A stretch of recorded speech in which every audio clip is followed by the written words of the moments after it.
The way this works normally, and like we were meeting Josh for the first time that day, I think, get to know each other for a few minutes and then try to figure out what song you want to work on, which is always a fun part because you're sitting there in a circle and you're like, you kind of, somebody's like, hey, I kind of got this idea, and then the other people just kind of like, if you don't want to do that, you just kind of look to the side, sort of like, you're like and then you go around and people share these ideas, and it's like you get to one that everyone's like, oh yeah, let's do that. So you kind of get everybody's on board for this song. So that's the story of Cast Your Burden. So it was the least awkward song. Yeah, it was the least awkward.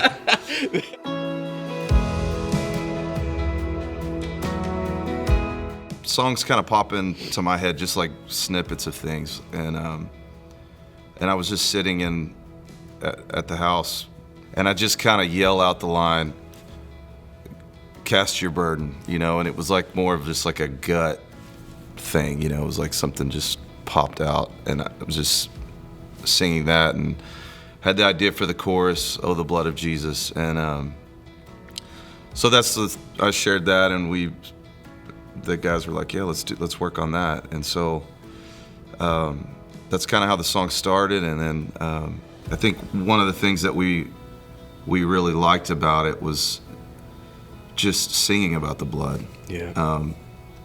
It's something that I've heard people say, maybe we shouldn't talk about the blood, like it's gory or it's too gruesome, or it's people don't identify with being covered in the blood or something like that, but I do. I mean, Zach does. Yeah.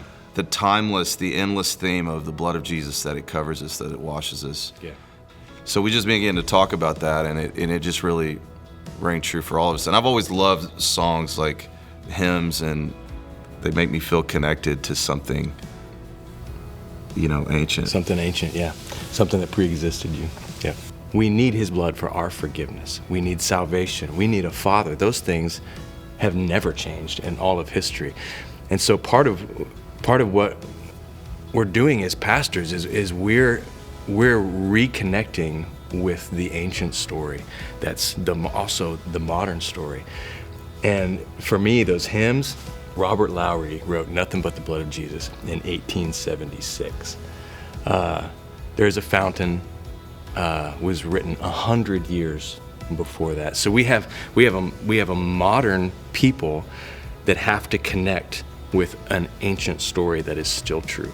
We have a modern people who still need to commune with the same Christ who is connecting his disciples to his Father 2,000 years ago with his body and his blood.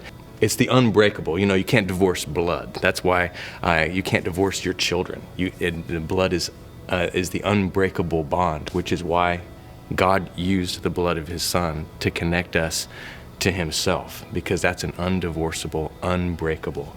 It's the strongest bond that he could find to connect us to himself.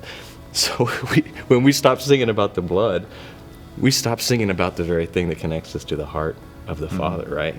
That Jesus is the sacrifice, the perfect sacrifice, because for thousands of years they would sacrifice animals, and that was the atonement for sin.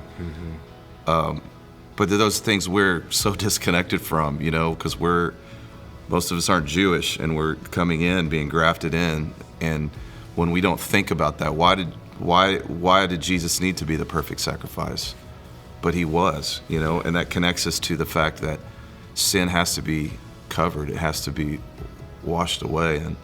And I remember the first time I saw the Passion of the Christ, and I got down on the sticky theater floor and wept and worshiped. And I thought, I've been saved. I have an understanding of the cross, but I've never seen it like that before. I think one of our challenges as pastors and as songwriters is how do we take an abstraction and make it relatable? How do we help people to reconnect in a fresh way with the cross? Because one of the reasons, 5,000 people got saved the day of Pentecost is because they saw Jesus. They saw him on the cross. And we have an entire generation who have never seen anything but necklaces of the cross. They don't know how to connect with that. It's an abstraction to them. So I'm constantly trying to find ways to make that relatable to the body so that they can see the cross again, so that they can see the love of God demonstrated for them, so that they know that the power of the front side and the back side is for them, and they can embrace that for themselves. It washes my soul. It washes my soul.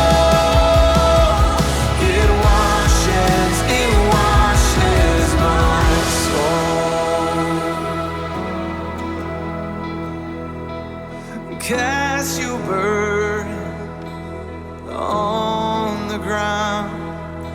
You heavy laden, come lay them down.